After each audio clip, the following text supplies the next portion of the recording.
বন্ধুরা, তোমাদের দাদা ভাই একটা হাইব্রিড কচুর গাছ নিয়ে এসছে। তো মাছের মাথা দিয়ে কচু শাকটা মানে কচুর ডোকাটা রান্না হবে। তো অনেকের দেখি কচু যখন কাটে বা ধোয় তার সঙ্গে আয়রন চলে যায়, কালো কালো একটা কষ, সেটাই হচ্ছে আয়রন, ধুয়ে বেরিয়ে যায়। তো সেটা যদি আমরা ভালো করে পরিষ্কার করে ধুয়ে কেটে রান্না করি তো ভালো হয়। আর অনেকে দেখি পাতাটা সিদ্ধ করে জল ঝরিয়ে নেই, জলটা বের করে দেয়, বা ডোগাটাও সিদ্ধ করে জলটা বের করে দেয়।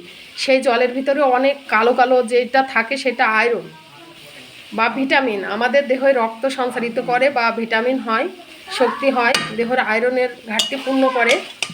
তো সেটা অনেকেই বের করে দেয়। কিন্তু তোমাদেরকে একটা কথা বলবো, ওইভাবে রান্না করবে না। কচুটা ধুয়ে কেটে নেবে, নিয়ে তারপরে একটা কড়াইতে, শুকনো কড়াইতে, কড়াইটা